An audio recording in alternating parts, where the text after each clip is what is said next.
La Covid, un virus encore inconnu il y a tout juste un an, qui a fait à ce jour plus d'1 700 000 morts dans le monde, près de 60 000 en France. Le transport aérien est l'un des secteurs les plus impactés par cette crise sanitaire. Il mettra du temps à s'en relever. Sur ce plateau, pour en parler, Justine Coutard, directrice de Paris-Orly. Bonjour Justine. Bonjour Frédéric. À vos côtés, Marc Ouallat, directeur de Paris-Charles de Gaulle. Bonjour Marc. Bonjour Frédéric.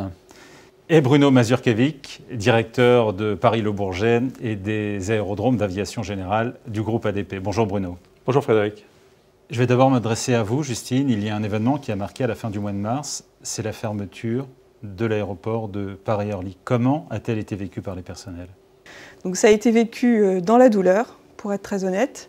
Et là-dessus, je voudrais vraiment en profiter pour saluer justement toutes les équipes qui ont participé à cette fermeture, puis à la réouverture le 26 juin, qui, à mon sens, ont vraiment été à l'avant-garde de la réponse du groupe ADP à la crise que nous avons connue. Ça a été une expérience traumatisante, mais fondatrice. Et c'était aussi une manière de montrer qu'on avait toutes les capacités de réactivité, d'agilité, de flexibilité pour s'adapter en temps réel à l'évolution du trafic et être capable de réaliser ce qui, pour nous, était absolument inédit, à savoir la fermeture totale de la plateforme.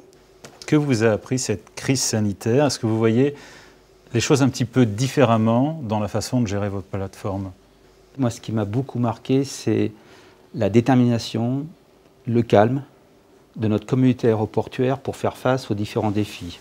D'abord de l'accueil des passagers qui provenaient des régions infectées, ensuite dans la mise en place des plans de continuité, ensuite dans la mise en place également des nouvelles conditions sanitaires. Bruno ? Ce qui m'a marqué le plus, c'est qu'on a été capable de s'adapter au quotidien, parce que ça changeait, je dirais, régulièrement. Mais c'est aussi, quelque part, c'est la collectivité qui a réagi. C'est-à-dire qu'on a revu sur le pont ce qui, habituellement, est quelque chose qui tourne. Et là, on l'a vu au quotidien, sur des mois et des mois et des mois. Et ça va peut-être durer encore. Et c'est aussi bien, je dirais, l'ensemble de la collectivité, la communauté aéroportuaire, comme on le dit, mais tout autant avec les services compétents de l'État, avec nos partenaires, FBO, MRO, et tous ceux qui tournent autour, je dirais.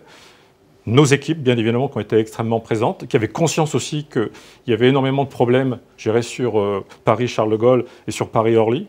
Mais néanmoins, ce qui nous a fait tenir aussi, c'était la motivation. La motivation d'assurer la sécurité et aussi la qualité au service des clients. Marc ?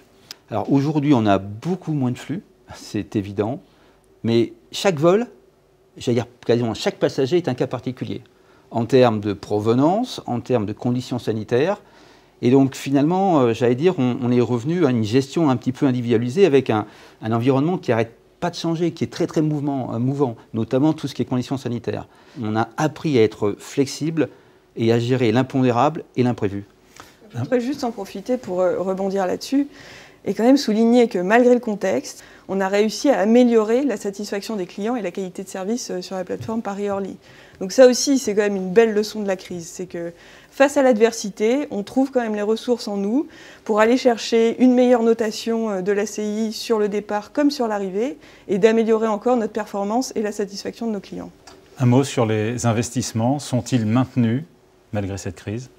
Et en ce qui concerne Paris-Charles de Gaulle, les deux projets hautement symboliques que sont le terminal 2B BD et la jonction BD, plus la jonction des satellites 1 et 3 du terminal 1 sont bien maintenus. Bruno, sur le Bourget ? Pour l'avenir, bien évidemment, c'est le maintien en état de notre patrimoine. Ça, c'est un des éléments clés, parce on est très dispersé sur toute l'île de France. Des éléments aussi très très importants qui sont novateurs, en particulier l'UAM, les VTOL, avec des projets, je dirais, de court moyen terme sur Pontoise, entre autres.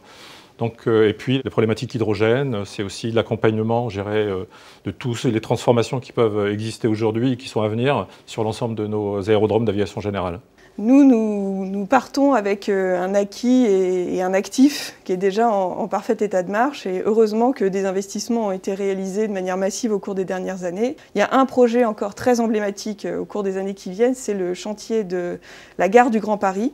Et puis dans cette même dynamique, je crois qu'il faut qu'aujourd'hui on mette l'accent sur des investissements à composante environnementale et c'est là-dessus qu'on va concentrer toutes nos forces et toute notre énergie dans les années qui viennent. Il y en a plusieurs qui sont déjà programmés pour aller plus avant dans une logique de développement environnemental et de verdissement de nos activités. Pour finir, vos vœux et un message d'espoir pour cette nouvelle année ? Je voulais vous adresser tous mes remerciements pour votre soutien tout au long de cette année, votre résilience, votre compréhension. Et je vous souhaite, ainsi qu'à toutes les personnes qui vous sont chères, une très belle année 2021. Je souhaite à l'ensemble des collaborateurs tous mes meilleurs vœux pour cette nouvelle année. Ces vœux s'accompagnent également de beaucoup d'espoir, tout autant pour nos équipes, mais également pour l'ensemble de la communauté aéroportuaire.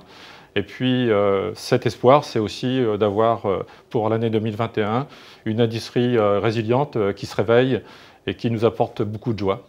Je vous souhaite à tous une très belle année 2021 et je nous souhaite collectivement, nous tous membres de la communauté aéroportuaire de Paris-Orly, qu'elle soit l'année de la reprise, mais d'une année de reprise la plus verte et soucieuse de l'environnement possible.